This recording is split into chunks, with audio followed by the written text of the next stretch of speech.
Olá a todos, sou Juliana Tardelli, integrante do grupo de pesquisa NIMP, orientada pela professora doutora Andréia Cândido Lucês.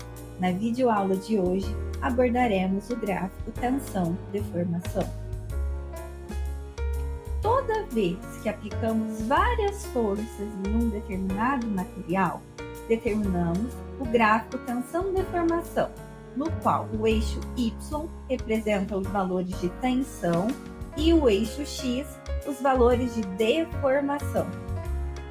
O primeiro conceito a definirmos é o do módulo de elasticidade, que é definido como a inclinação da curva, ou seja, quanto maior o ângulo, maior a rigidez do material.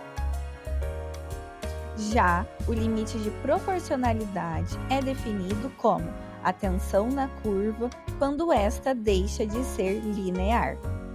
Já o limite de elasticidade é definido como a maior tensão a que um material pode ser submetido e quando esta é removida, ele retorna às suas dimensões originais.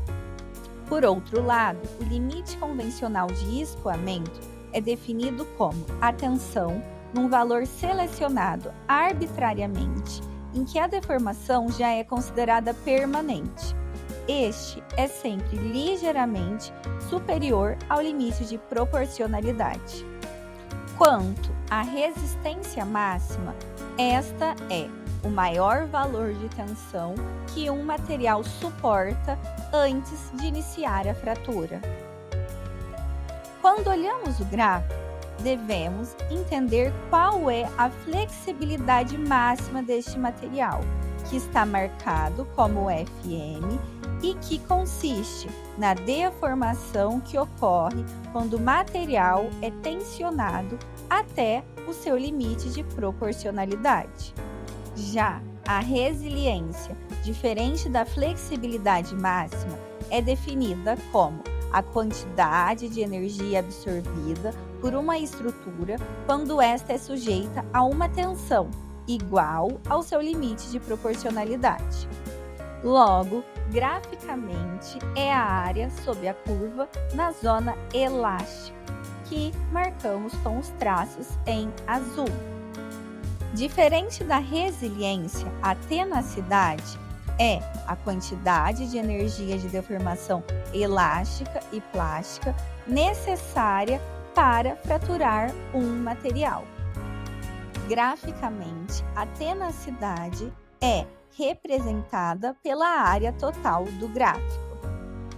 Quando comparamos os materiais, devemos saber características destes, como a friabilidade, que constitui a incapacidade relativa do material de suportar uma deformação plástica antes da fratura ocorrer, como demonstrado pelo material C. Dentre os materiais dentários, destacam-se como materiais friáveis, o amálgama e os compósitos dentários.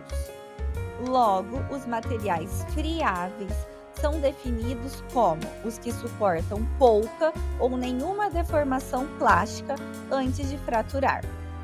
Quando pensamos em materiais friáveis, geralmente estes fraturam em valores muito próximos ao seu limite de proporcionalidade. Já a ductibilidade representa a capacidade de um material suportar uma grande deformação permanente sob uma força de tração sem que ocorra a ruptura. Logo, um material dúctil é aquele que suporta uma tensão de tração e uma considerável deformação permanente sem que ocorra a ruptura. Logo, neste gráfico, o material A é o mais dúctil. Para exemplificar este conceito, apresento a vocês um gráfico no qual temos o material A, B e C. Ao compararmos, o material A é o mais resistente, porque ele necessita de uma tensão superior para se fraturar. Também é o mais rígido, porque ele tem um ângulo de inclinação da curva superior, além de ser o mais dúctil por suportar uma maior quantidade de deformação permanente.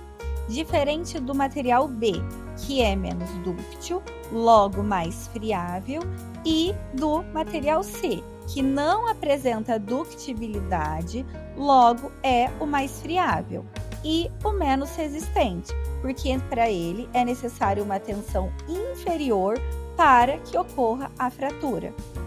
As referências utilizadas para esta videoaula foram o livro do Craig, de materiais dentários restauradores, e o livro do Phillips, de materiais dentários. Agradecemos a atenção de todos e nos encontramos à disposição em casos de quaisquer dúvidas.